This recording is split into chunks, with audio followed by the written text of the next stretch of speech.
The idea seemed harmless enough.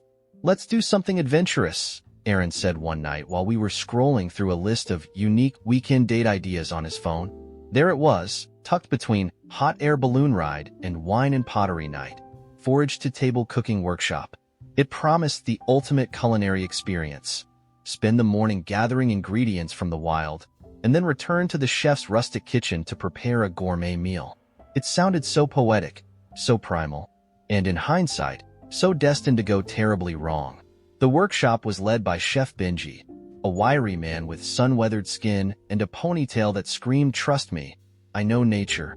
We met him and the rest of the group in a dewy meadow that looked like a postcard from a sustainable living catalog. He handed us baskets and a laminated guide that had pictures of edible plants on one side and "Don't you dare touch" plants on the other. Aaron scanned the meadow, then looked at me with a smirk. "Ready to be hunter-gatherers?" he asked, swinging his basket like an eager contestant on Chopped. "Ready to not die from misidentifying something," I replied, flipping the laminated card over nervously. I wasn't joking. Half the plants on the danger side looked identical to the edible ones. Benji led us through fields and woods, rattling off facts about mushrooms, wild garlic, and the virtues of patience. Aaron, however, was neither patient nor particularly interested in the guide. He darted off the path at every opportunity, plucking things he deemed cool and shouting, "What about this?" "That's poison hemlock," I said at one point, staring in horror at the handful of green he held up. "Oh," he said casually, tossing it aside. "Good catch." Meanwhile, I was determined to stick to the approved list.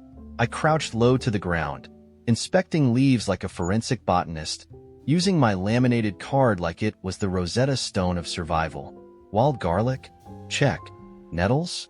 Double check, but only after consulting Benji for confirmation. Aaron, meanwhile, had collected what looked like an entire bouquet, most of it unidentifiable. "Think outside the basket," he said when I raised an eyebrow at his haul. "You mean the death basket?" I muttered.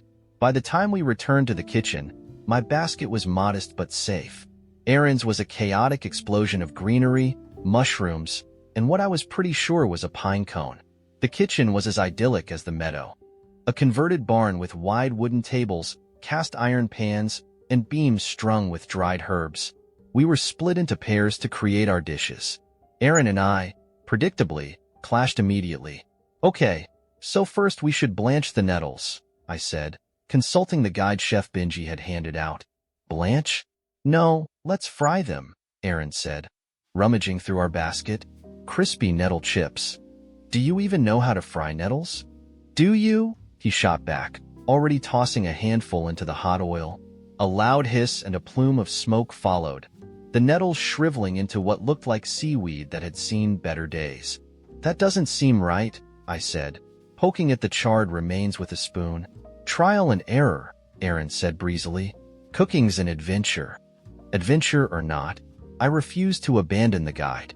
I carefully minced the wild garlic and sautéed it with butter while Aaron started chopping his mystery mushrooms with wild abandon. "Should we maybe check those with Benji first?" I suggested, watching him dice a particularly gnarly specimen. "Relax," he said. "They're just mushrooms." Famous last words. He rolled his eyes but reluctantly brought the mushrooms over to Benji, who examined them with a furrowed brow. "This one's fine," Benji said, pointing to a small cluster. Then he picked up a larger, slimier one. "This one, not so much. It's called the death cap. Extremely toxic." Aaron froze, staring at the mushroom like it had personally betrayed him. "Death cap? That's dramatic." "Yeah, like death is a minor side effect," I muttered under my breath. Back at our station, Aaron was noticeably quieter, but not for long. He turned his energy to creating what he called forest fusion by throwing pomegranate seeds. Where did he even get those? Into our mushroom and nettle stew. "For a pop of sweetness," he explained. "You're inventing something that doesn't need inventing," I said, as I delicately plated the garlic and nettles. "And you're making it boring," he shot back. "Boring is better than poison." The tension between us reached a boiling point when Aaron decided to up the stakes by making nettle tempura. He whisked batter like a man possessed, his energy borderline reckless. The oil splattered everywhere, and one particularly aggressive splash nearly caught his arm. "Careful," I yelped, grabbing his wrist. "I'm fine," he said, shaking me off. "You're so obsessed with doing it perfectly that you're missing the fun. And you're so obsessed with fun that you're missing the point." I snapped. The other couples were sneaking glances at us now, clearly entertained by our passive-aggressive culinary drama. Chef Benji came over, tasting both of our dishes with a poker face. He tried mine first, nodding appreciatively. "Classic, well-balanced," he said. Then he tried Aaron's. He paused, took another bite. "Ambitious," he said finally. "Not bad, but ambitious." Aaron looked smug. I just sighed. By the time we sat down to eat, we'd both cooled off enough to laugh about the death cap incident, though I still refused to try his tempura. "Admit it," Aaron said as we packed up our leftovers. "I made it interesting. You almost made it fatal. Isn't that what makes it memorable?" I groaned, rolling my eyes, but deep down, I couldn't deny that he had a point. Still, as I nibbled on my carefully prepared garlic and nettles, I wondered, was I too uptight, or was Aaron just too reckless? AITA? My roommate, Claire, got it for me as a joke after I'd spent months complaining about my lack of responsibility. "Here," she'd said, handing me the little glass bowl. "A starter pet. Prove you can keep this alive, and maybe you'll be ready for the rest of your life." She wasn't wrong, but she wasn't right either. I named the fish Tango and proceeded to overfeed it the first week, because apparently that's my style, too much effort in the wrong direction. By the second week, I was Googling how to tell if your goldfish is happy, which is how I ended up on an entirely different rabbit hole of articles about fulfillment and purpose. The kind of stuff that worms into your brain and makes you question your whole existence. 3 months later, I was sitting at our tiny kitchen table, staring at Tango and blurting out, "I think I want to move to Berlin." Claire, pouring herself coffee, froze mid-pour. "Berlin? As in Germany? As in an entirely different continent?" "Yes," I said, because saying it out loud felt like a necessary step. "Berlin." She set the coffee pot down and gave me the kind of look you'd give a friend who just announced they were quitting their job to become a mime. "What brought this on?" I gestured vaguely at Tango, who was doing his usual lazy laps around the bowl. I need something more. Something different. I've been in this city my whole life. Same streets, same coffee shop, same people. I've been working this dead-end admin job for 3 years, and I don't even like it. Berlin is exciting. It's artsy and weird and full of possibilities. Plus, I could maybe freelance or find a job at a startup there. Claire sat down across from me, her mug cradled between her hands. "And what about me?" That question hit harder than I expected. Claire wasn't just my roommate. She was my best friend, my partner in crime, my unofficial therapist. We'd been inseparable since college, navigating bad dates, worse jobs, and every existential crisis in between. "It's not about leaving you," I said quickly. "It's about finding myself." She raised an eyebrow. "Wow, that was straight out of the cliché handbook." "Okay, yes, it's cheesy," I admitted, laughing a little. "But it's true. Don't you ever feel stuck? Like there's this whole world out there, and we're just here." Claire sighed, leaning back in her chair. "Of course I feel stuck. That's part of being human. But moving across the world isn't a magic fix. It's just a different kind of stuck, with different scenery. Maybe, but I need to try," I said. "I feel like if I don't do this now, I never will. And I'll always wonder what could have been." Her expression softened, but there was still a shadow of something I couldn't quite name. Fear, maybe, or sadness. "You know I support you, right? If this is really what you want, I'm not going to stand in your way." "But," I prompted, because I could hear it in her tone. "But, it feels like you're leaving me behind." She looked down at her coffee, avoiding my eyes. "You're the one who makes the bad days bearable. The one who convinces me to go to that stupid karaoke bar when I'd rather wallow at home. The thought of you not being here, of coming home to an empty apartment, it sucks." Her words hit me like a punch to the gut. I'd been so focused on my own restlessness that I hadn't fully considered what my leaving would mean for her. I'm not trying to abandon you, I said, my voice cracking a little. You're my person, Claire. No matter where I am, that won't change. But it will, she said quietly. It always does. The conversation hung between us, heavy and unresolved. Over the next few days, we tiptoed around it, filling the silence with small talk and episodes of trashy reality TV. Meanwhile, I threw myself into planning, applying for visas, researching neighborhoods, scrolling through expat forums. Every step forward felt like proof I was doing the right thing, but it didn't make the guilt any easier to swallow.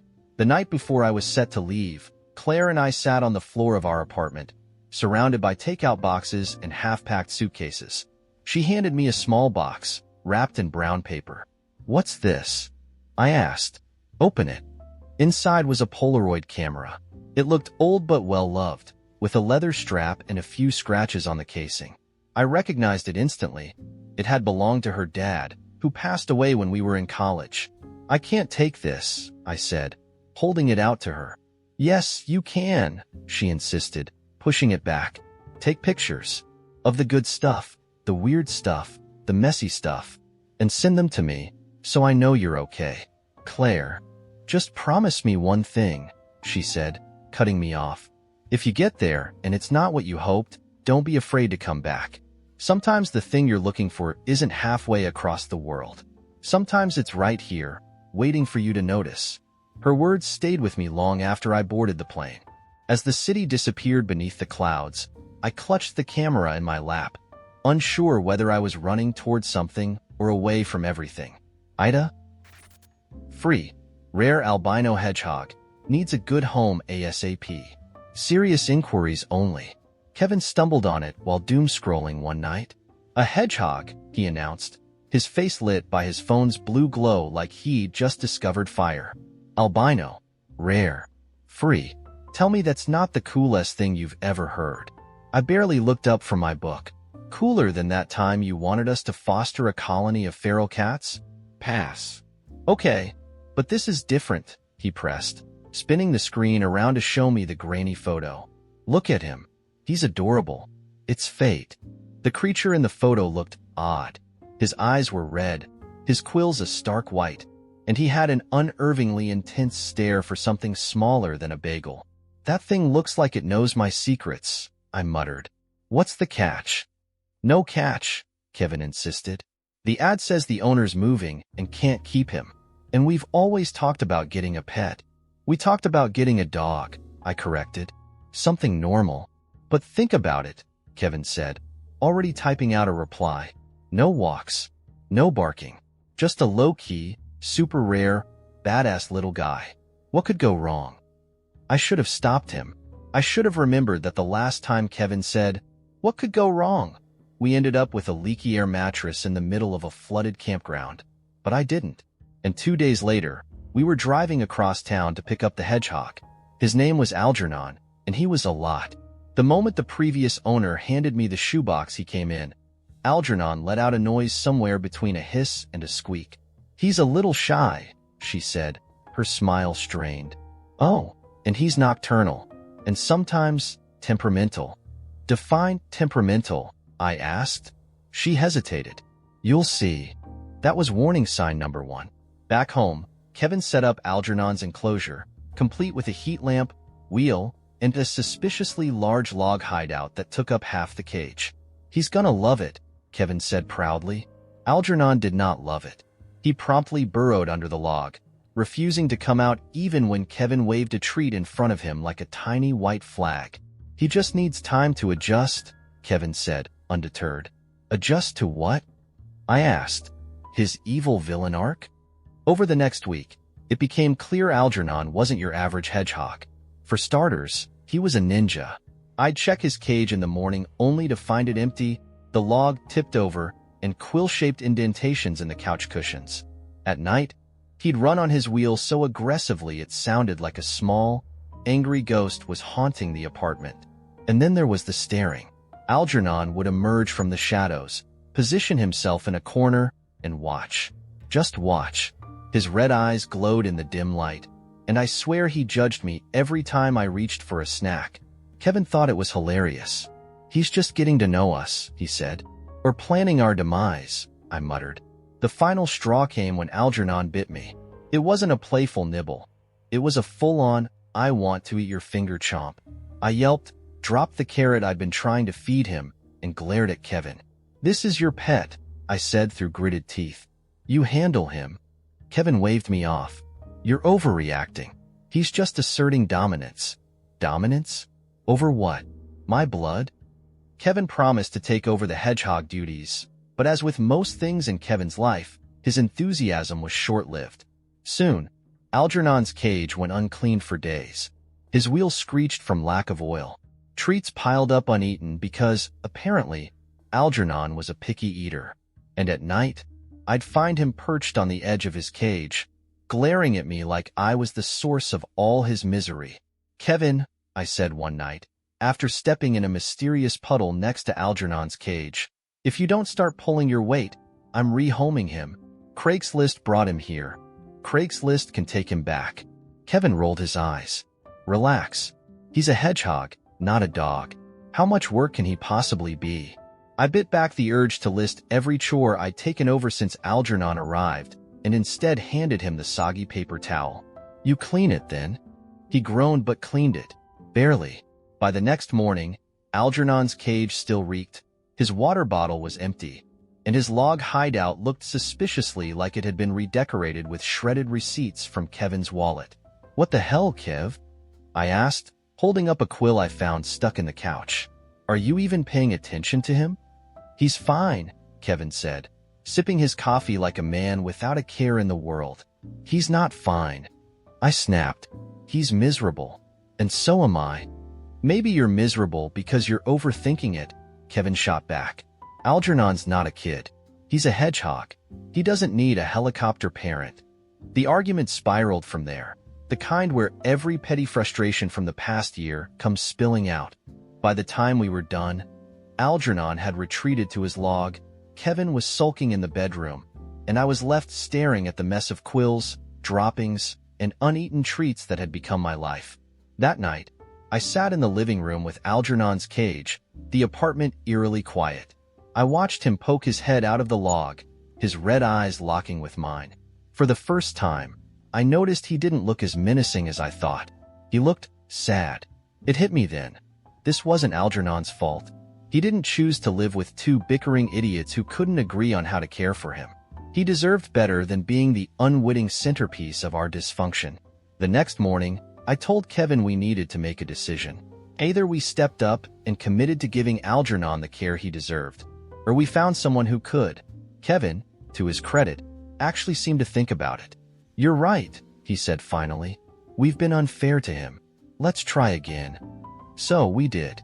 We cleaned his cage, figured out his food preferences. Turns out he hated carrots but loved scrambled eggs, and even oiled his wheel so it didn't sound like a banshee every night.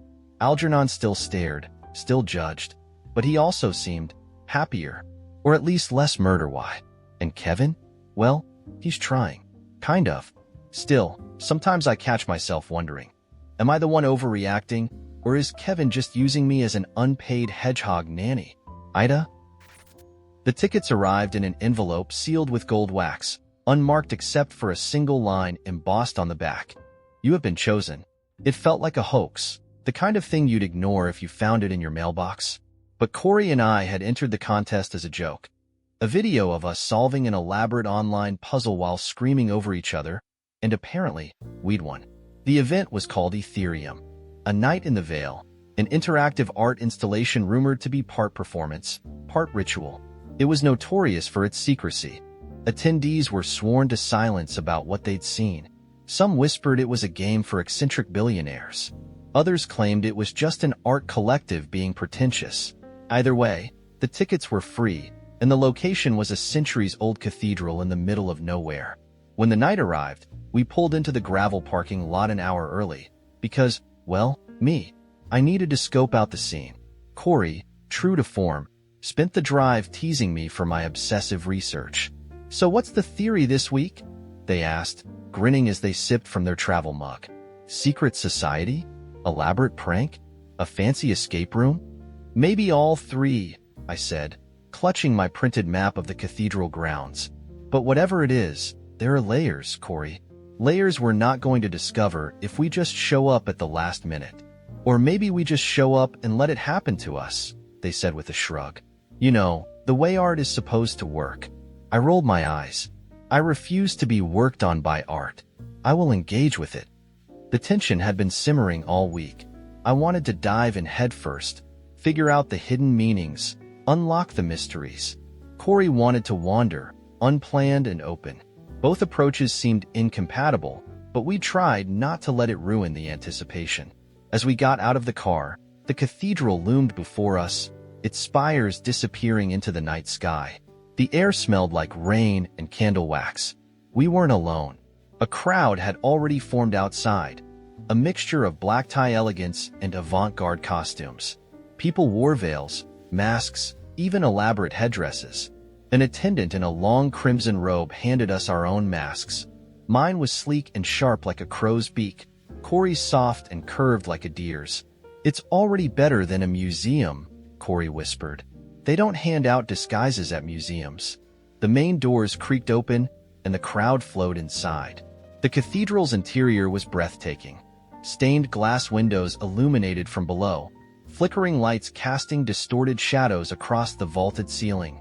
An organ hummed softly, weaving eerie melodies. No one spoke. Instead, hooded figures guided us into different groups, each disappearing down a separate hallway. Corey and I were separated. They raised an eyebrow at me as if to say, well, this is interesting, before being whisked away by their guide. I didn't even have time to protest. My own guide, a tall woman whose mask glittered with tiny gemstones, beckoned me forward into the dark. For the next 2 hours, I was transported.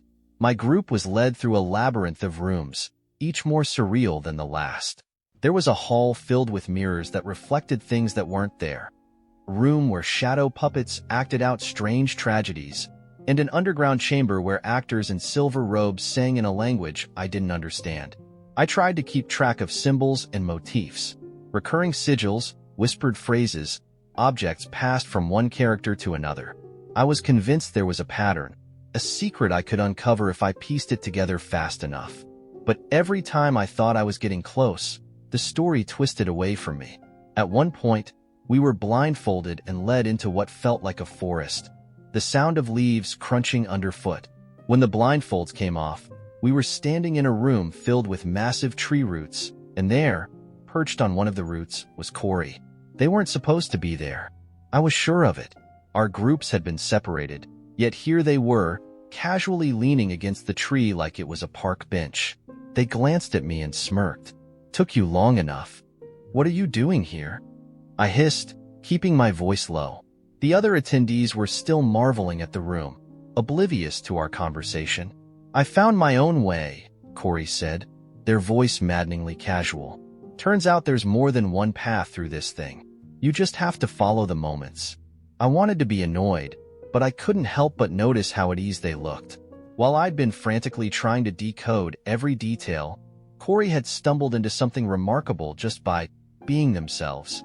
Before I could respond, one of the hooded figures approached us, holding out 2 objects, a small brass key and a piece of parchment. "One choice," they intoned, "together or apart." Corey immediately reached for the parchment, but I grabbed their arm. "Wait, we don't even know what they mean." "That's the point," Corey said, their eyes sparkling with excitement. "It's the moment, right? Let's just pick one." "We can't just guess," I said, my voice sharper than I intended. "What if the key unlocks something critical? And what if it doesn't?" Corey countered, their tone soft but firm. "What if the whole point is to stop trying to win?" I stared at them, the weight of our ongoing argument pressing down on me. This wasn't just about a key or a parchment. It was about how we saw the world. Me, always chasing meaning, and Corey, always chasing wonder. Both approaches had brought us here, to this impossible choice. Finally, I let out a breath and nodded. "Fine, you pick." Corey didn't hesitate. They took the parchment, and the hooded figure bowed before vanishing into the shadows. The room seemed to shimmer around us, and suddenly we were alone. The other attendees, the actors, even the tree roots, they all disappeared. In their place was a single doorway, glowing faintly. "After you," Corey said, gesturing dramatically. We stepped through together, emerging into the cathedral's main hall. The event was over. Guests were removing their masks, chattering excitedly about their experiences. Corey looked at me, their face thoughtful. "So, did you figure out the big secret?" I laughed, shaking my head. "Maybe there isn't one.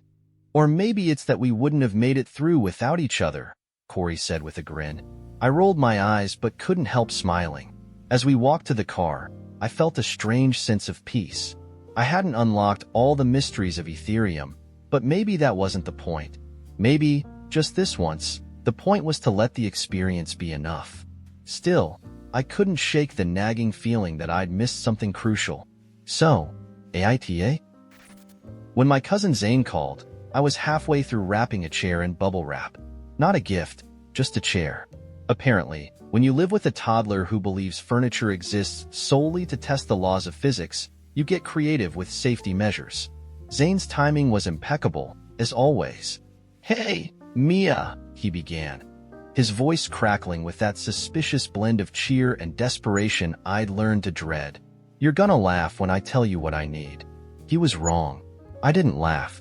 "I'm stuck in Fairmont," he said. "Flat tire, no spare, and the towing company says it'll be 4 hours before they can get to me. Could you come get me?" Fairmont was a 2-hour drive from my house. "Wait," I said, setting the bubble-wrap chair on its side. "What are you even doing in Fairmont? I thought you were working on your mural today." "I was," he said, with the kind of casual evasiveness that told me there was a story he didn't want to share. "But I ended up here. Doesn't matter. Point is, I need help." I glanced toward the living room, where Jonah, my 3-year-old, was attempting to ride a stuffed llama like it was a rodeo horse. A cascade of Legos covered every visible surface. My husband was working late, as usual. If I left to rescue Zane, I'd have to bundle Jonah into the car, drive 4 hours round trip, and somehow juggle snacks, tantrums, and my cousin's poorly planned detour. "Zane," I began carefully, "I'm not sure I can swing this. Jonah's on one of his chaotic streaks, and the thought of putting him in a car for that long—" "Oh, come on," Zane interrupted, his voice taking on that familiar wheedling tone. "You're always saying I'm like a brother to you. Would you leave your brother stranded?" "That's not fair," I said, leaning against the counter. "I've got a lot going on. Maybe you could call someone closer to Fairmont?" "I would," he said quickly, "but everyone else is busy. And look, I'd do this for you if the roles were reversed." Would he, though? The last time I'd needed a favor, Zane had flaked out halfway through because an opportunity to paint a water tower came up, and you don't say no to that. His exact words.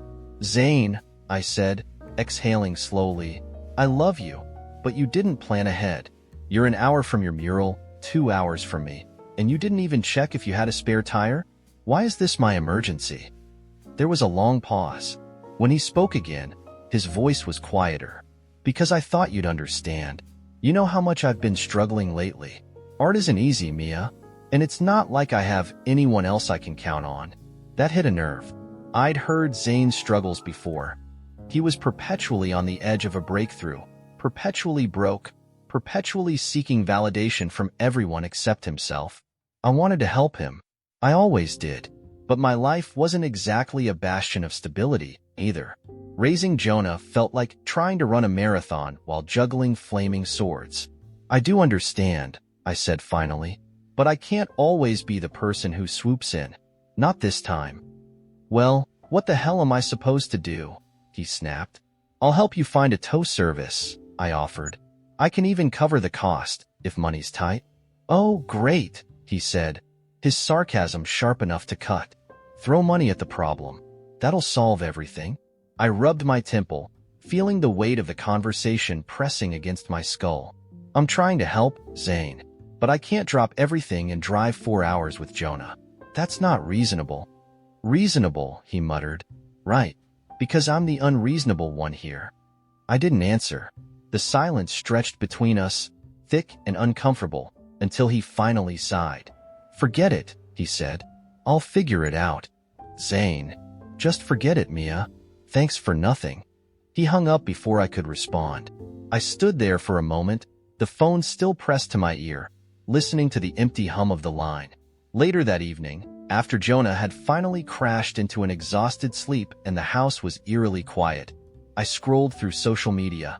Zane had posted a picture of himself sitting on the curb next to his car, arms crossed, with the caption, "Funny how family always says they'll be there for you until you actually need them." The comments were a mix of sympathy and outrage. People calling me out by name, assuming I'd refused to help out of spite or laziness. It shouldn't have bothered me, but it did. I put my phone down and stared at the ceiling, replaying the conversation in my head. Could I have handled it differently? Should I have tried harder to make it work? Maybe. But as I lay there, Jonah's stuffed llama tucked under my arm because he'd insisted I take care of it. I couldn't shake the feeling that Zane's emergencies were always everyone else's responsibility. I'd offered solutions. I tried to help in a way that wouldn't derail my life. But it wasn't enough for him. And now I couldn't stop wondering. AITA? It was only supposed to be a dare. The kind you laugh about later while watching horror movies and eating cold pizza. Lila's friends had always teased her about her "nothing weird ever happens to me" attitude. So when the town's most persistent urban legend came up during a late-night drive, they couldn't resist egging her on. "Come on, Lila," said Caleb, leaning over the center console with his trademark grin. "It's just a dumb mailbox. Take a picture, prove it's not haunted, and you win. Easy." The dumb mailbox in question was known as the 7 slot. It sat at the edge of a gravel road leading nowhere, battered and rusting, with faded numbers that barely spelled out 7. Legend had it, if you placed a letter inside with your name and something you wanted but couldn't say aloud, it would be delivered for a price. No one ever explained what that price was, which was enough to keep most people away. Lila scoffed, feigning confidence. "Fine, let's do it." When they reached the mailbox, it looked even more unassuming than she'd expected. It leaned slightly to the left, its post half buried in weeds. The hinges groaned when she opened it, the sound startling in the quiet. Inside was a black void that seemed far too deep for something so ordinary. "Go on," Caleb urged, handing her a crumpled scrap of paper. "Write something." Lila hesitated, then scribbled her name and a half-joking request. "I want my life to be interesting." She folded the paper, slipped it into the darkness, and let the lid slam shut. Nothing happened. The stars above twinkled indifferently. Caleb laughed, and soon they were all piling back into the car, the mailbox already forgotten. But by the next morning, Lila realized something had shifted. She woke to the sound of birds. Loud, frantic birds. When she opened her curtains, the tree outside her window was packed with crows, their glossy feathers catching the morning light. They weren't moving, just watching her. She felt a chill but brushed it off. Coincidence, she thought. At breakfast, her phone buzzed with an unknown number. The message read, "Delivery initiated. Prepare accordingly." She stared at the screen, heart racing. Before she could reply, her mom called from the other room. "Lila, come here." In the living room, her parents were staring at the TV. A breaking news banner scrolled across the bottom. Local girl wins national art competition she didn't enter.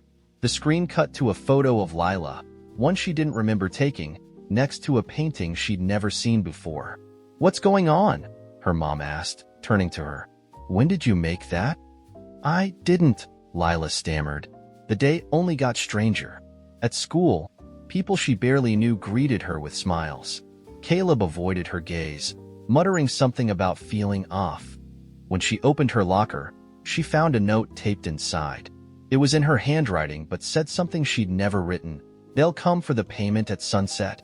The crows were everywhere now, perching on lampposts, roofs, even the hood of her car. And by evening, she couldn't ignore it anymore. She drove back to the gravel road, her pulse pounding in her ears. The mailbox loomed in the twilight, looking darker and more foreboding than it had before. She approached cautiously. The mailbox seemed alive, its metal surface shifting subtly, like it was breathing. When she reached out to open it, the lid swung up on its own. Inside was another note, written in a looping, elegant script. "Interest comes with obligations. You will create." We will collect. A sudden gust of wind knocked her back, and the mailbox emitted a low, resonant hum. The ground around it cracked open, and from the void beneath rose figures. They weren't human, too tall, too thin. Their faces featureless, but for glowing slits where eyes should have been. One of them stepped forward, holding out what looked like a quill made of smoke. Lila backed away. I don't understand. What do you want? The figure's voice echoed directly in her mind. Your gift is ours now. Your art will shape worlds. Your stories will feed the void. Before she could protest, the quill flew to her hand, the smoke curling into her palm like it belonged there. Visions flooded her mind. Worlds she didn't know, characters she'd never met, stories waiting to be told. Her head felt like it might split open from the intensity, but at the same time, it was exhilarating. She could see it all. The figure stepped closer, and Lila realized she was no longer afraid. She was part of something bigger now, something incomprehensible. The hum grew louder, the void widening beneath the mailbox. When it was over, she found herself back in her car, the gravel road behind her as empty as it had been the night before. The mailbox was gone, but her notebook, sitting on the passenger seat, was filled with stories she hadn't written. Her phone buzzed again. Another unknown number. This time, the message read, "Delivery complete. Begin the next." And so she did. The argument started over eggs. Not metaphorical ones. Real, actual eggs. A dozen organic, free-range, triple-certified nonsense eggs I had specifically bought for myself. They weren't even that good, to be honest. Kind of watery and overpriced. But they were mine. Or so I thought. When I opened the fridge that morning, the egg carton was sitting there like it hadn't just betrayed me. Only 3 eggs remained. 3. I stood there, staring at it, my grip tightening on the refrigerator door. My roommate, Eli, shuffled into the kitchen, still in his pajamas, rubbing his face like a guy with absolutely no idea he was about to become the villain of my day. "Morning," he mumbled, reaching for the coffee pot. I closed the fridge with an ominous calm. "Eli." He froze, mid-pour. "Yeah. Did you eat my eggs?" He blinked at me, his expression innocent and infuriating. "I ate an egg." "No," I said, crossing my arms. "You ate 9 eggs. There were 12, Eli. 12. Now there are 3. Explain." He put the coffee pot down and scratched his head like he was solving a riddle. "Okay, maybe I ate a few more than I thought. But it's not a big deal, right? I'll buy more." "It is a big deal," I said, louder than I intended. Those weren't just any eggs. They were the last pack of organic ones at the store, and I've been trying to eat better, which you had no right to just— Whoa, Eli interrupted, holding up a hand. "They're eggs, not Faberge jewelry. Relax." "Don't tell me to relax," I snapped, my voice edging higher. "You do this all the time. My snacks, my leftovers. It's like you think everything in this apartment is a buffet for you." "Oh, here we go," Eli said, throwing up his arms. "You're gonna make this into one of your lectures, aren't you? Like the time I borrowed your toothpaste, or the time I used your Netflix profile. It's always something with you." I could feel my face heating up. Those were all different things, and you know it. This is about boundaries, Eli. Basic respect. "It's about you being a control freak," he shot back. "You keep tabs on everything, like some kind of fridge accountant. God forbid someone eats a banana without submitting a formal request." "That's not fair," I said, my voice shaking now. "I don't ask for much, Eli. Just a little consideration. But you can't even do that, can you?" Eli rolled his eyes. The ultimate insult. "You know what? Maybe I wouldn't have to eat your fancy eggs if you didn't act like you're the only one who lives here. You think I don't notice the way you hog the sink? Or how you leave your shoes in the doorway like it's your personal storage space?" My jaw dropped. "I leave my shoes there because you never clean up the muddy footprints you track in. And hogging the sink? Are you serious right now? You're the one who spends 20 minutes in the kitchen pretending you're Gordon Ramsay while I'm waiting to wash a spoon." "I cook because you won't," he shouted. "Oh, but I'm sorry. I forgot. You're too busy hoarding overpriced health food to actually make a meal. Are you kidding me? I've cooked for you before." Once, you made lasagna, and it was burnt. I gasped. It was crispy, not burnt, and you loved it. I lied, Eli said, his tone flat, like he was dropping some kind of dramatic soap opera bombshell. It was terrible. My hands flew to my hips. You know what, Eli? I don't think I even like you. I don't know how I ever thought being roommates was a good idea. Ditto, he said, glaring at me now. You're impossible to live with. Fine. Fine. We both stood there, breathing heavily, the air crackling with unresolved fury. I don't know what I expected to happen next. Maybe one of us storming out, maybe more yelling. But instead, there was a loud, rhythmic squawking from the living room. The chicken. We both turned at the same time. There, perched on the arm of the couch like it owned the place, was the reason the apartment smelled vaguely like a barnyard. Eli's stupid, temporary, rescue chicken, Matilda. I bet Matilda wouldn't steal my eggs, I muttered, marching past him into the living room. She lays them, genius, Eli shot back, following me. She's supposed to be temporary, I said, pointing an accusatory finger at the bird. And yet here she is, 3 weeks later, acting like she pays rent. Matilda stays until I find her a proper home, Eli said defensively. She's a rescue, not a house guest. She's an inconvenience, I said. And maybe if you focus less on rescuing random poultry and more on respecting your roommate's groceries, we wouldn't be having this conversation. Matilda clucked indignantly, and Eli stepped protectively in front of her, like I was about to challenge her to a duel. Don't take this out on her. She's the only decent soul in this apartment. I laughed bitterly. Oh sure. Side with the chicken. That tracks. Eli crossed his arms. You know what? I'll move out. How's that? Then you can have all the eggs and all the space and all the boundaries you want. Great, I said, throwing my hands in the air. But don't forget to take your freeloading feathered friend with you. We glared at each other for what felt like an eternity, the room silent except for the occasional cluck from Matilda. And then, as if sensing our ridiculousness, Matilda jumped off the couch, waddled to the kitchen, and promptly pooped on the floor.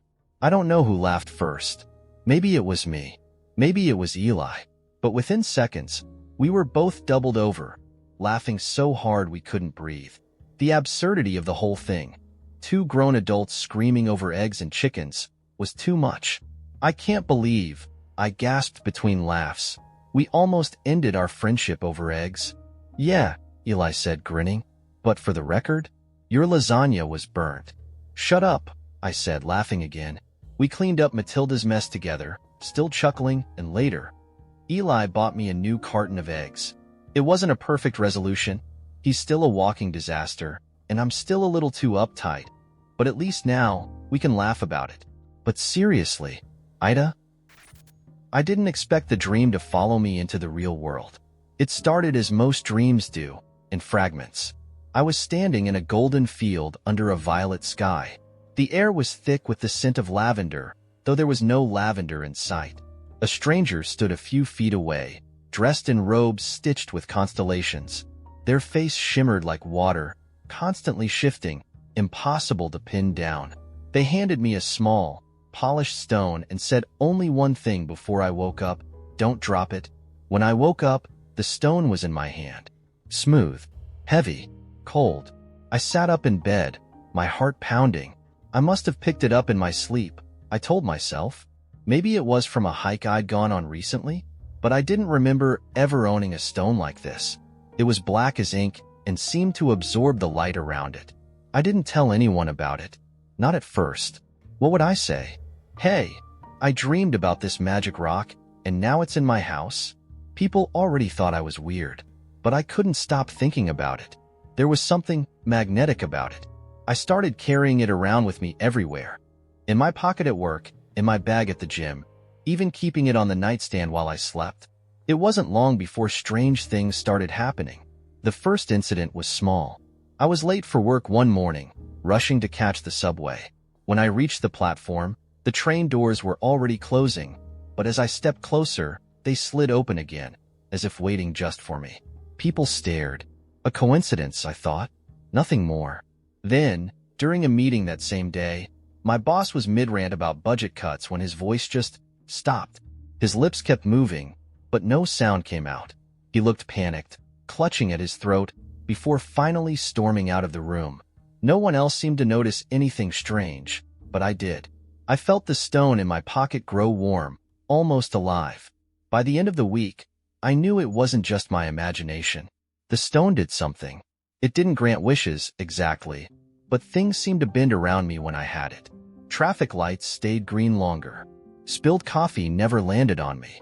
Arguments ended before they could begin. It was as if the universe itself had decided I deserved a break. But then my sister called. She wanted help moving into her new apartment. I knew she was counting on me. She's the kind of person who'd give you the shirt off her back, no questions asked. But the thought of spending my Saturday hauling boxes up 3 flights of stairs when I could just not? It didn't sit right. I was tired. I wanted to relax. Sorry, can't, I said, flipping through a menu for takeout. Something came up. What came up? She asked. I hesitated. Work, I lied. She sighed, disappointed but not surprised. Fine, whatever. I'll figure it out. I didn't think about her again until later that night, when I got another dream. This time, the stranger's face didn't shimmer. It was my sister's. She looked at me with a hollow expression and held out her hands. They were empty. You've dropped it, she said, her voice echoing. Then she turned and walked into the lavender-scented void. I woke up gasping, my hands clutching the stone. It felt lighter than before, like something was missing. Over the next few days, things escalated. My once perfect luck started twisting into something darker. A coworker got fired because of a mistake I made, but somehow the blame landed on them. A cashier who smiled at me ended up cutting her hand on a broken register. And my sister? She fell while moving her furniture alone, breaking her arm. Every time something bad happened, the stone grew warmer, like it was feeding on the chaos. I tried to get rid of it. I left it on a park bench, but when I got home, it was sitting on my kitchen counter. I threw it into the river, only to find it back on my nightstand. No matter what I did, it came back. Desperate, I called my sister to check on her. She answered with clipped, tense words, clearly still upset with me. I tried to explain what was happening, but she cut me off. You always have an excuse, don't you? Just admit it. You don't care about anyone but yourself. Her words hit harder than I expected. She hung up, leaving me alone with the stone. That night, the stranger returned in my dream. Their face was no longer my sister's, but it wasn't shifting anymore either. It was blank, featureless. They handed me the stone again, but this time, it was cracked down the middle, glowing faintly with an inner light. You've dropped it, they said again, and it shattered something far larger than yourself. When I woke up, my phone buzzed with a notification. An accident on the subway, a fire in an apartment complex, a citywide power outage, and I couldn't shake the feeling that somehow, it was all connected to me, to the stone. I don't know what to do. I can't get rid of it, and I can't ignore it. People around me are starting to notice the way things twist when I'm near. My sister won't return my calls. The stranger hasn't come back, and the crack in the stone is growing larger every day. So now I'm asking you, am I the asshole for not helping my sister, or is this something worse? It started with the plant. A single, innocuous peace lily that I'd bought on a whim during a rare Saturday trip to the farmer's market. I named it Gregory because all good plants deserve names, and placed it on the kitchen windowsill. I watered it. I even whispered encouraging things to it when no one else was around. Gregory thrived. Then came Fiona, the spider plant, and Hank, a little cactus that Jake, my roommate and unwilling witness to my budding horticultural phase, called a porcupine with anxiety. Plants filled every spare corner of the apartment, and with them came a startling revelation. I was capable of keeping something alive, even if it wasn't myself. But the plants weren't just mine. They became ours. Fiona filtered the air Jake's incense polluted, and Gregory absorbed the gloom of Amber's brooding guitar strums. Even Hank, with his prickly demeanor, brightened up the shared coffee table. Then Jake got a cat. Or, more accurately, the cat found Jake. It was a mangy thing, stray by appearance and demon by disposition. Jake named it Binks after his favorite childhood movie, and before long, Binks was everywhere. On the counters, under the couch, clawing Amber's sustainable throw pillows like he had a personal vendetta. I didn't mind him at first. I thought, hey, a cat's cute. Maybe Binks will fit right in. But then Binks started eating my plants.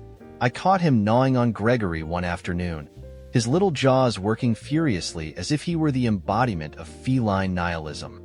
"Jake," I called, holding Gregory aloft like an injured comrade. "Your cat's trying to kill my plants." Jake smirked from the doorway, a half-smoked joint dangling from his lips. "He's exploring his instincts. Let him live." Let him live? I stared at the tattered leaves. What about Gregory's life? Jake shrugged. Survival of the fittest. I couldn't decide whether to strangle him or the cat. Instead, I retreated to my room with Gregory and vowed to keep a closer watch. But then Amber got involved. Amber, whose passive-aggressive energy was rivaled only by her ability to weaponize Pinterest boards, decided the real problem wasn't Binks, but the plants themselves. "They're taking over the apartment," she declared one morning, stepping over Hank like he was a landmine. "It's starting to feel oppressive." "Oppressive?" I echoed, gesturing at her growing pile of unfinished knitting projects strewn across the living room. "You think my plants are oppressive?" Amber sniffed. "At least my projects have purpose." The word stung more than I expected. Did they have a point? Were the plants too much? I started second-guessing myself, moving a few to my bedroom to clear space. But no matter what I did, it wasn't enough. Binks still chewed through Fiona's leaves. Amber still complained about the humidity caused by the watering schedule. And Jake? Jake just laughed, perched on the couch like a stoned oracle, watching the chaos unfold. So I stopped watering the plants. I told myself it was an experiment, a way to see if anyone else noticed or cared. At first, it was liberating. No more fussing over soil moisture or adjusting sunlight angles. The apartment felt emptier without the jungle vibe, but I figured that was part of the point. But then something unexpected happened. Binks, deprived of his favorite leafy snacks, started shredding Amber's knitting instead. Amber retaliated by accidentally leaving out bowls of lemon water, something she'd read cats hate, on every flat surface. Jake, oblivious to the escalating tension, kept blasting lo-fi beats at full volume while smoking his way through the last of his stash. And the plants? They started to wilt. Gregory drooped first, his once lush leaves curling inwards like he was ashamed of me. Fiona followed, her vibrant green replaced with a dull, sickly yellow. Even Hank, who I thought was invincible, seemed deflated, his spines losing their usual vigor. It was like they were protesting my neglect. The apartment, once filled with life, began to mirror the mess we'd all contributed to. The sink overflowed with dishes. Amber's yarn got tangled in the vacuum. Binks climbed onto the fridge and refused to come down for an entire day, hissing at anyone who got too close. Jake spilled nacho cheese on the couch and didn't even bother cleaning it up. One night, as I stared at Gregory's withered form, I felt a pang of guilt. This wasn't just about the plants anymore. This was about all of us, our inability to communicate, to take responsibility for the things we'd claimed as ours. But I couldn't bring myself to say anything. Instead, I grabbed a watering can and started tending to Gregory, whispering apologies under my breath. The next morning, Amber left a note on the fridge. "Can we talk about the plant situation? Also, Binks knocked over my mug again, and I'm sick of it." Below that, Jake scrawled, "Can someone deal with the dishes? The sink's a biohazard." I added my own note beneath theirs. "I miss when we all got along. P.S. Binks is a menace." The notes stayed there, glaring at us like accusations. None of us addressed them directly, but that night, I noticed Amber untangling her yarn pile while Jake wiped down the counter. I watered Hank and placed him back on the coffee table. Even Binks seemed calmer, curling up next to Gregory as if to say, "Truce." It wasn't perfect, but it was something. Still, I can't shake the feeling that this is just a ceasefire, not a resolution. AITA? The sky cracked open, not with lightning, but with laughter. It started as a single, sonorous peal that rippled across the horizon, scattering the clouds like startled birds. Ray stood in the middle of the empty field, craning his neck upward, his chest tight with a mix of dread and wonder. Laughter, deep and resonant, filled the air like a god amused by its creation. It was the third time this month. He pulled out his phone, opened the audio recorder app, and hit record. He didn't know why he did it anymore. It wasn't like anyone believed him. He had sent files to universities, amateur conspiracy forums, even a priest he met during a layover in Denver. The answers ranged from hoax to divine intervention to stop emailing me or I'll call the authorities. But tonight, something was different. The laughter didn't fade like it usually did. It lingered, stretching across the night like a taut string about to snap. Ray shivered, not from the cold, but from the certainty that this time, the sky was waiting for something. The field was eerily still. Even the crickets had fallen silent. He should have gone home, back to his one-bedroom apartment where he could pretend the world still made sense. But instead, he stayed. The sky was laughing, and he was the only one who seemed to notice. Then came the voice. Raymond. It wasn't booming or ominous. It was conversational, almost friendly, like someone calling him over to join a poker game. Ray's blood ran cold. He wasn't the kind of person voices singled out. He was the kind of person who paid his bills on time, avoided confrontation, and double-checked his locks before bed. Voices didn't call him by name. Raymond, are you listening? His instinct was to run. Instead, he answered. Why, yes, he stammered, his throat dry. I'm listening.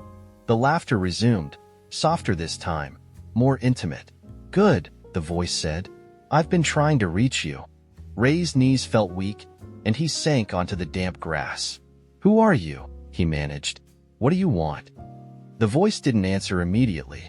Instead, the field around him began to shift.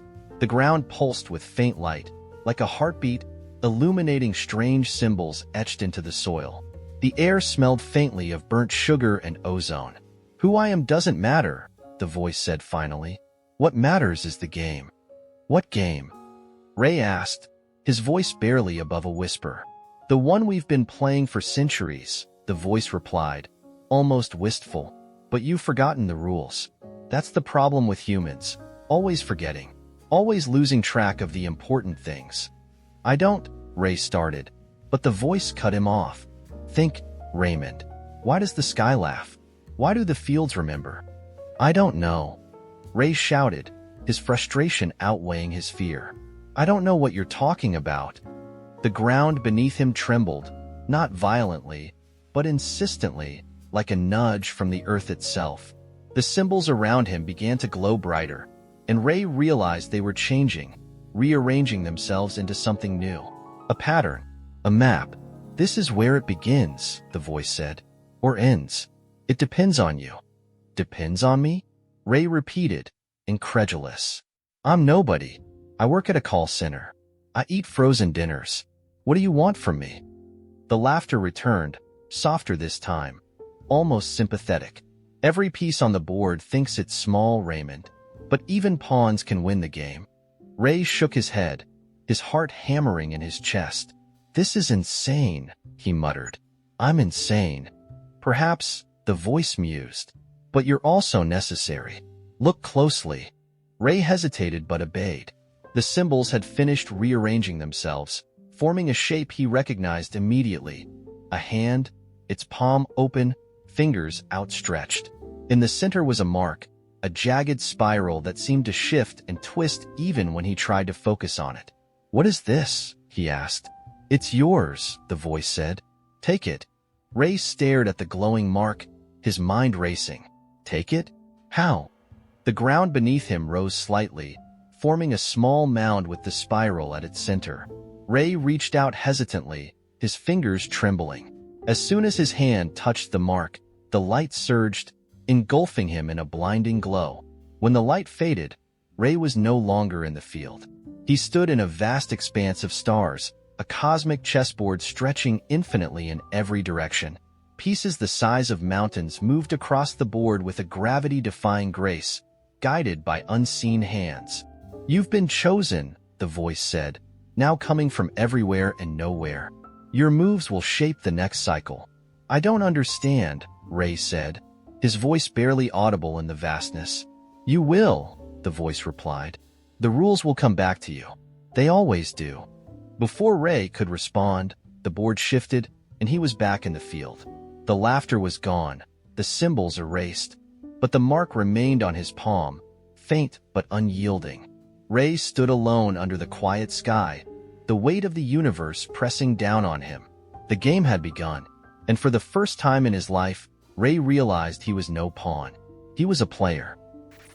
It began with a pigeon. Not just any pigeon.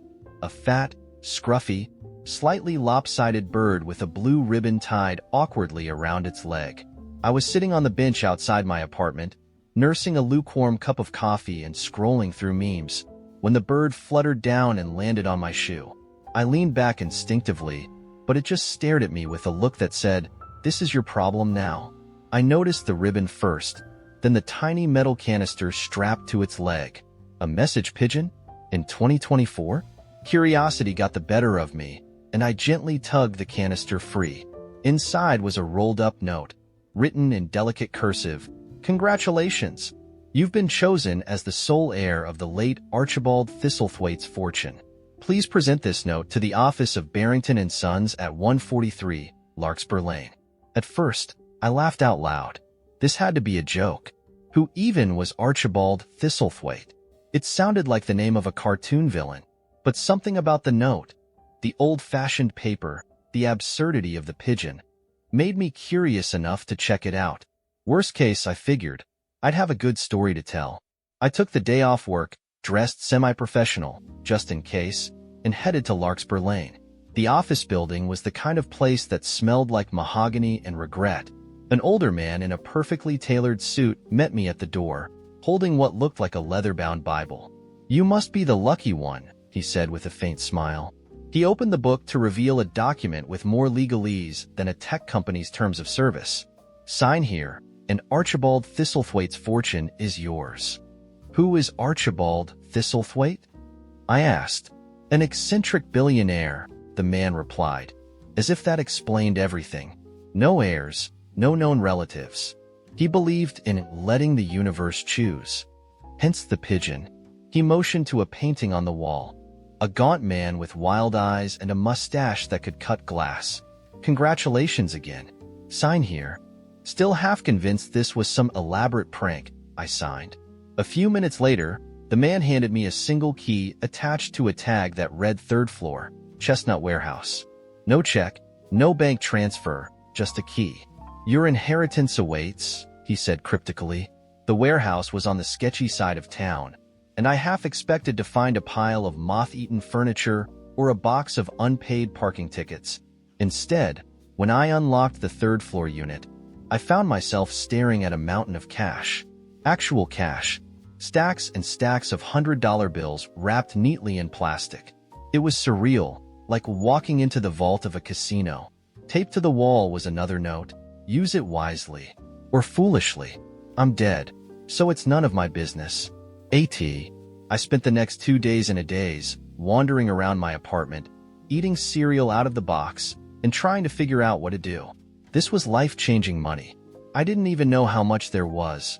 I hadn't counted it yet, but it had to be millions. I thought about moving to some tropical island, buying a yacht, or just vanishing entirely. But then, an idea struck me. Why not share it? Make everyone's lives a little brighter? The first person I called was my best friend. "Max, dude," I said, "how does a new car sound?" He thought I was joking until I Venmo'd him the down payment. Then I called my sister and told her I'd pay off her mortgage. "Are you serious?" she squealed, and I could hear her kids screaming in the background. I didn't stop there. I paid for my coworker's long-overdue dental surgery. I bought my mom a month-long Mediterranean cruise. I even donated to a bunch of random GoFundMe campaigns. For a week, I was riding high on the joy of giving. Everyone I called was ecstatic, overwhelmed, tearfully grateful. It felt amazing. But then things started to shift. Max called me 3 days later. "Hey, so about the car," he began. "I was thinking maybe I should have gone for the fully loaded model. Any chance you could, top me up?" My sister, who'd been so excited about the mortgage, left me a voicemail that started with, "I don't want to sound ungrateful, but..." She was upset I hadn't also covered her student loans. Even my mom, my sweet, selfless mom, called to ask if I could upgrade her cruise to include first-class airfare. "It's just that I'd be so much more comfortable," she said. At first, I tried to keep up. I said yes to Max, yes to my sister, yes to Mom.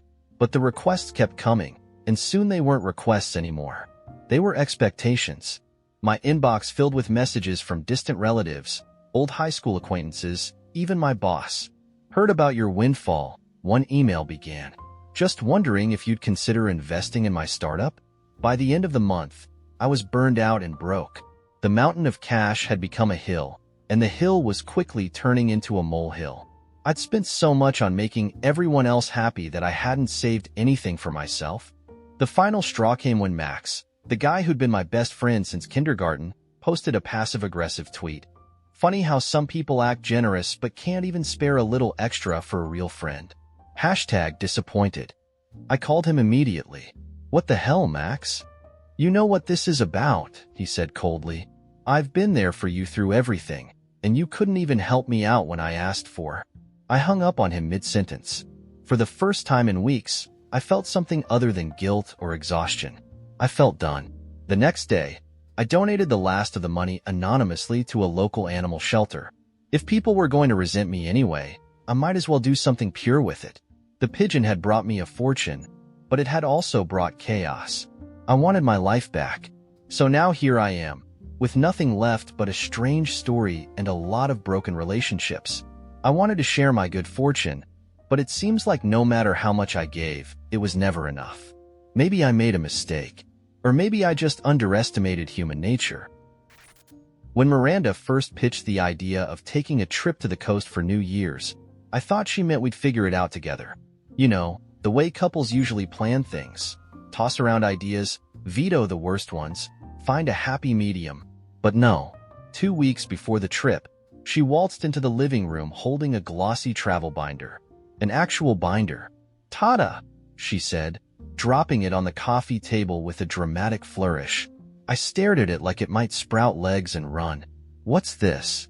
"The plan," she said, like it was obvious. "For our coastal retreat." My first instinct was to laugh. Miranda loved projects. Her spice rack was alphabetized, her calendar color-coded. But this felt excessive even for her. Still, I opened the binder. Inside were laminated pages detailing everything from our packing lists to what I assumed were GPS coordinates for the best parking spots. A sample itinerary was stuck to the front. I read aloud. "Breakfast at the Sandpiper Cafe, 7:30 a.m. You do realize it's a 3-hour drive, right?" "That's why we leave at 4:30, she said, smiling like this was a selling point. My jaw dropped. "In the morning?" "Of course. Otherwise, we'll miss the low tide at Whispering Beach." "Miranda, I don't even know what Whispering Beach is." She rolled her eyes, flipping a page to a color-coded tide chart. "It's one of the most Instagrammable spots on the coast, but only if you catch it at low tide. The rest of the time, it's just rocks." Rocks sounded fine to me. Honestly, rocks sounded better than waking up at an hour reserved for nocturnal animals and insomniacs. I closed the binder. "Don't you think this is a bit much?" Her smile faltered. "What do you mean? This is going to be perfect." "Perfect for who?" I asked, and immediately regretted it. Her face hardened. "For us. Or at least, I thought it would be." That should have been my cue to gently walk things back, maybe suggest a compromise. Instead, I doubled down. "I just don't understand why you need to plan every second. It's supposed to be a vacation, not a heist." "It's called being prepared," she snapped. "But fine. If you don't like it, maybe you should plan the trip." I could feel the trap closing around me. "I didn't say that." "No, you didn't," she said, standing up and snatching the binder away. "Because you don't want to do any of the work. You just want to show up and complain." Her footsteps echoed down the hallway, and a moment later, I heard the bedroom door shut. I sat there for a while, stewing, before an idea hit me. If she wanted me to plan the trip, I'd plan the trip, but not in the hyper-organized, military precision way she'd done it. No, my version would be spontaneous. relaxed, fun, the anti-binder. That night, while she slept, I opened her laptop and deleted the itinerary from her cloud. I was only halfway through the process when guilt crept in, but then I remembered the 4:30 a.m. wake-up call, and the guilt evaporated. Over the next 2 days, I pieced together a loose plan of my own. I booked a cabin a few miles from the beach, found a dive bar that had live music on weekends, and picked a couple of spots that looked cool enough to visit without needing a laminated checklist. When Miranda asked if I was ready to step up, I showed her my plan. "This is it," she said, holding my handwritten notes like they were a receipt for fast food. "What's wrong with it? It's so vague. Where are the details?" "Details are overrated," I said. "This way, we have room for spontaneity." Her face looked like I'd told her we were spending the weekend camping in a landfill. But she didn't argue. Not then, at least. Instead, she said, "Fine, we'll do it your way," in a tone that made me immediately suspicious. The trip started off fine, better than fine. Actually, we left at a reasonable hour, stopped for snacks on the way, and reached the cabin with time to spare. Miranda didn't say much during the drive, but I figured she was just warming up to my free-spirited approach. That assumption died the next morning. I woke up to an empty cabin. The bed next to me was cold, her shoes were gone, and so was the car. Panicked, I grabbed my phone and found a text waiting for me. "Went to Whispering Beach. Low tides at 8:15. You can meet me there if you want. Hope you don't mind being spontaneous." I swore under my breath, threw on some clothes, and called a rideshare. The driver, a cheerful retiree named Hank, took one look at the directions and said, "You're cutting it close." "No kidding," I muttered. By the time I arrived, Miranda was already there, standing ankle-deep in the surf with her phone out. She didn't notice me until I was right behind her. "You're late," she said, not looking up. "I didn't have a tide chart," I shot back. Her lips twitched, but she didn't smile. "You missed it. The tide's coming in now." "So what?" The rocks stopped whispering. They weren't whispering to begin with. "It's just a name." I groaned. "Then why drag me out here at the crack of dawn?" She turned to face me, her expression unreadable. "Because I knew you'd hate it." That stopped me in my tracks. "What?" "Now you know what it feels like," she said, slipping her phone into her pocket. "To have someone else call all the shots." The worst part was, I couldn't even argue. She was right. I'd bulldozed her plans because I hated feeling sidelined, and now she was returning the favor. But instead of apologizing, I did the dumbest thing imaginable. "Fine," I said. "Let's just go back to the cabin." "I think I'll stay a little longer," she said. "You can catch a ride." And just like that, she walked away, leaving me stranded on a beach that was, frankly, not worth the hype. The rest of the trip was a disaster. We spent most of it in separate rooms, only talking to bicker over stupid things like who got the last cup of coffee or which playlist to play during the drive home. By the time we got back, I wasn't sure if we'd survived the trip or destroyed something important. So here I am, wondering, AITA for blowing up her plans, or is she the A for pulling a power move in return? The wind chime above the front porch had stopped singing, its hollow tubes frozen mid-dance, as though even it could sense the change in the air. Alina stood barefoot on the cracked linoleum floor of the kitchen, staring at the knife on the counter. Its blade was smeared with blackberry preserves, proof of the sandwich she had abandoned half-made when the knock came at the door. She hadn't expected him to come back. The knock came again, louder this time, each sound a pulse that traveled up her spine. She hesitated, her fingers tightening on the edge of the counter. The air felt heavy, as though the house itself was holding its breath. She glanced toward the door, then back at the knife. It wasn't much of a weapon, but it would have to do.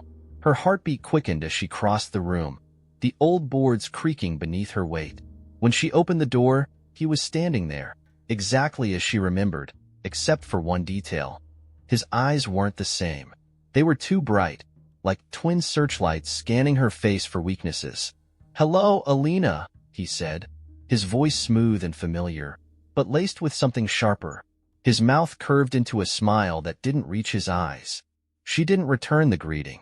Instead, she leaned against the doorframe, trying to look casual, though her pulse was anything but calm. "I thought you were dead, Marco." He laughed softly, a sound that sent a shiver racing across her skin. I was. But you always said I had a knack for surprising you. She crossed her arms, blocking the doorway like a sentinel. What do you want? He tilted his head, his smile faltering for the briefest moment. That's an awfully cold welcome, considering everything we've been through. I'd hoped you'd be happy to see me. Happy? She repeated, her voice sharp. The last time I saw you, you had a knife in your chest. You don't get to walk back into my life like nothing happened. His gaze dropped to her hands, where she had subconsciously tightened her grip on the doorframe. Ah, the old Alina, he said, a hint of fondness in his tone. Always so quick to go on the defensive. I had good reason, she shot back. He laughed again, but this time it sounded forced. Fair enough.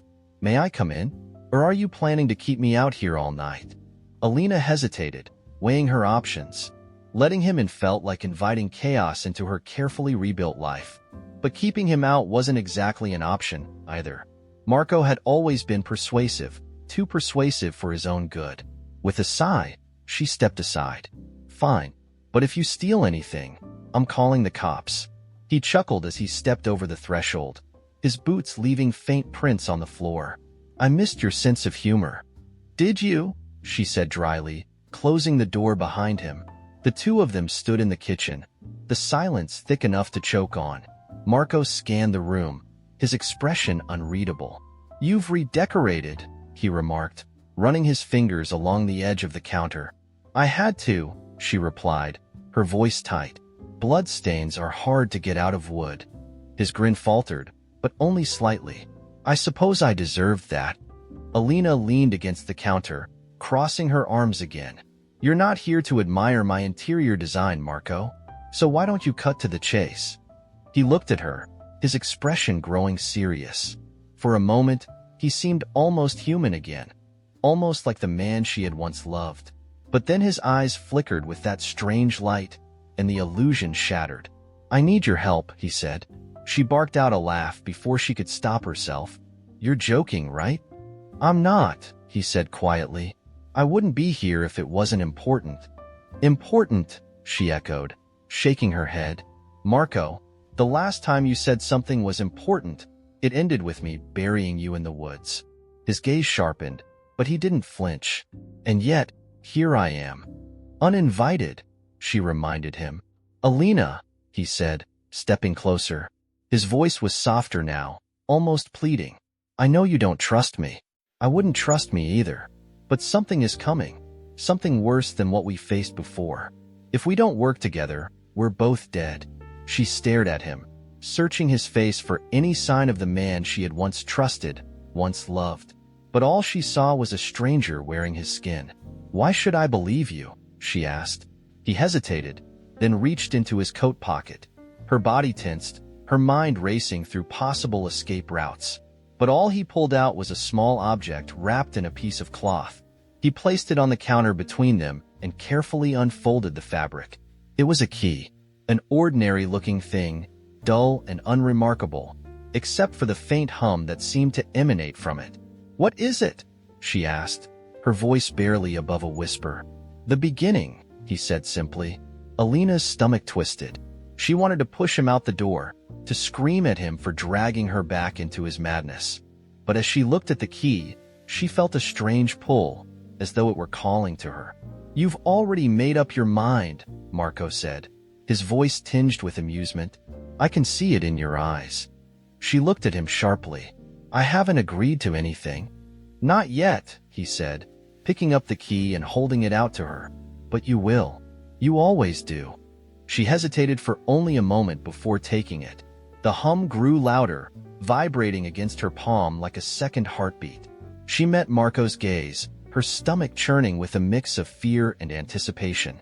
This doesn't mean I trust you, she said. I wouldn't expect anything less, he replied, his smile returning. Outside, the wind chime began to sing again, its notes high and mournful, as if the storm had only been the prelude to something far darker. The last time I saw Emmett was on a Tuesday, under the flickering neon light of the convenience store where we'd been meeting every week for 6 years. It was our unspoken ritual. 2 packs of gum, one for him and one for me, and a lottery ticket we'd never win. It wasn't about luck, he used to say. It was about playing the odds, whispering like the cosmos might be eavesdropping. That Tuesday, though, something had changed. The way he stood, angled toward the glass door as if poised to bolt. His fingers, restless, tapping a rhythm on the edge of the counter. The words he didn't say loud enough to register. Now he's gone. Vanished in the way people do when they're too clever to be found. The kind of gone that makes you question if they were ever here at all. I didn't know I was looking for him until the postcards started showing up. The first one came a month after his disappearance. An old photograph of the desert with a single cactus standing lonesome under a wide blue sky. No return address, just a scrawl on the back in Emmett's looping hand. Start where the sun sets. I laughed when I read it, thinking it was one of his games. Emmett loved games, puzzles, riddles. He had a knack for finding patterns in chaos, a skill that turned every mundane moment into a conspiracy of possibility. But as the weeks turned into months and the postcards kept arriving, each one more cryptic than the last, I realized this wasn't just another game. It was a map, one he expected me to follow. By the time I reached the motel in the middle of nowhere, I'd collected 7 postcards, each one marked with a single word. Together they formed a sentence that sent shivers down my spine. The answers are in what you cannot see. It was midnight when I pulled into the gravel lot, the headlights of my car slicing through the dark like a blade. The neon sign above the office flickered faintly, spelling out vacancy in buzzing letters. I stepped out, the air heavy with the scent of sagebrush and something metallic, like rust. The room key was waiting for me at the desk, along with a note in familiar handwriting. Room 7. Don't trust the mirrors. My chest tightened as I pocketed the key and headed down the row of doors, the soles of my boots crunching against the gravel. Room 7 was at the end, its door slightly ajar, as if waiting. Inside, the air was stale, thick with years of unspoken secrets. The decor was typical roadside motel fare, faded floral wallpaper, a queen-sized bed covered in a scratchy beige comforter, a single chair in the corner. But the mirror was anything but ordinary. It hung on the wall opposite the bed, its frame ornate and golden, the kind of thing you'd expect in a palace, not a rundown motel. I couldn't see my reflection in it, just darkness, deep and endless. I approached cautiously, heart hammering against my ribs. My hand hovered near the glass, the air around it growing cold. When my fingers finally brushed the surface, the darkness rippled like water. Then came the voice, low and resonant, like it was coming from inside my head. You're late. I stumbled back, staring at the mirror in disbelief. The glass seemed to shimmer, and then Emmett's face appeared, distorted as if I were seeing him through water. Took you long enough, he said, his voice carrying a mix of relief and irritation. He looked older, thinner, with a shadow of weariness in his eyes I'd never seen before. What the hell is this, Emmett? I demanded, my voice trembling. It's not a game, he said, his tone serious. I needed to make sure you were ready. Ready for what? He glanced behind him, as if checking for something or someone. When he turned back to me, his expression was grim. There's a door on the other side of this mirror, but it's not a door you can open alone. I need your help. Why me? I asked, the question burning on my tongue. Because, he said, you're the only one who's ever believed in the impossible. The air in the room seemed to shift, the shadows deepening around me. The mirror began to pulse faintly, its surface glowing with an eerie blue light. What's on the other side of the door? I asked, though part of me wasn't sure I wanted to know. Something that doesn't belong here, he said. And if we don't send it back, it'll tear this world apart. His words hung heavy in the air, and despite the absurdity of it all, I knew he was telling the truth. Emmett had always been the kind of person who saw things others couldn't, patterns and paths invisible to the rest of us. And now, standing before the shimmering mirror, I realized this was no different. Fine, I said, my voice steadier than I felt. What do I need to do? He smiled faintly, a glimmer of the old Emmett shining through. Trust me, and whatever you do, don't look behind you. I turned instinctively, and my breath caught in my throat. The room was empty, except for the shadows, which had begun to move. For as long as I can remember, my Uncle Milo has been the loudest voice in any room. He's a storyteller by trade, literally. He makes a living traveling to small-town festivals, spinning tales so vivid they'll make you forget he's selling you overpriced candles on the side. His stories are wild and magnetic, like him, and as a kid, I loved every second of it. But there's another side to Milo, the side where the spotlight isn't enough. So he makes every gathering, every conversation, every relationship orbit around him.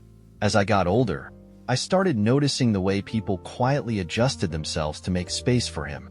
Plans were rescheduled when he popped in unexpectedly. Conversations derailed when he interrupted with a "funny thing happened to me this morning." People would laugh at jokes that weren't funny because Milo didn't take well to silence. For a while, I didn't mind. After all, who was I to judge? He was my uncle, my hero, the guy who once stayed up all night making a papier-mâché dragon for my 6th grade project. But as the years went by, it became harder to ignore the cost of being in Milo's orbit. The breaking point came after my mom's retirement party. She'd worked as a nurse for 35 years, and my siblings and I threw her a beautiful celebration.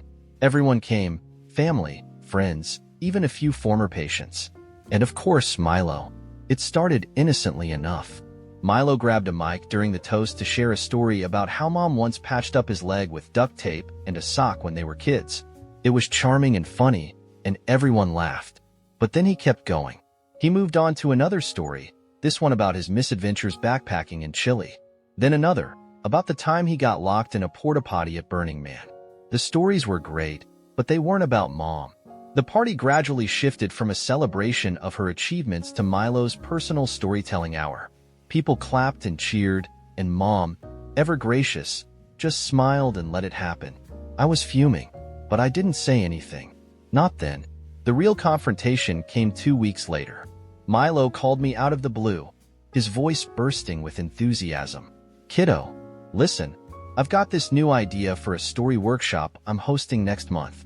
I need a tech-savvy genius like you to help me with the presentation slides. You're good with that stuff, right?" It wasn't a question. "Milo," I said carefully, "I'm pretty slammed with work right now. I don't think I can take that on." "Oh, come on," he said, his tone shifting from cheerful to cajoling. "It won't take long. A couple of hours, max. And you're so good at this kind of thing. You'd be saving me." I hesitated. It wouldn't just be a couple of hours. It never was. "Look, Milo, I really can't," I said firmly. "I've got deadlines, and I'm trying to prioritize some personal stuff." There was a beat of silence, and then he laughed, a sharp, incredulous sound that made my stomach twist. "Personal stuff?" he repeated. "Wow, guess you're too busy for family now, huh? Too big and important to help out your old uncle?" "Milo, it's not like that," I said, my voice tight. "I've helped you so many times. I just need—" "Oh, don't give me that martyr act," he interrupted. "You think I don't know how this works? You're just like the rest of them, always happy to take the stories and the laughs. But the second I need something, it's all excuses." I couldn't believe what I was hearing. "Milo, you've been taking for years," I said, my voice rising. "I've rearranged my life more times than I can count to make space for you. And it's never enough, is it?" He started to speak, but I didn't let him. "You hijacked Mom's retirement party, Milo. That was her moment, and you turned it into the Milo show. You're amazing at making people feel special in your stories, but you suck at letting them have their own spotlight." The line went silent. I braced myself for another cutting remark, but instead, he let out a low, bitter chuckle. "Well," he said finally, "I guess I know where I stand now." And then he hung up. In the weeks that followed, the fallout was subtle but palpable. Milo stopped calling. At family dinners, he was polite but distant, his usual warmth replaced by a cool civility. I felt like a pariah, even though no one said it out loud. Still, I couldn't shake the feeling that I'd done the right thing. For the first time, I'd drawn a line. I'd told Milo and myself that my time and energy weren't infinite, that I couldn't keep pouring into someone who never thought to fill me back up. But every now and then, I wonder if I was too harsh. If I could have found a way to set boundaries without tearing him down. AITA,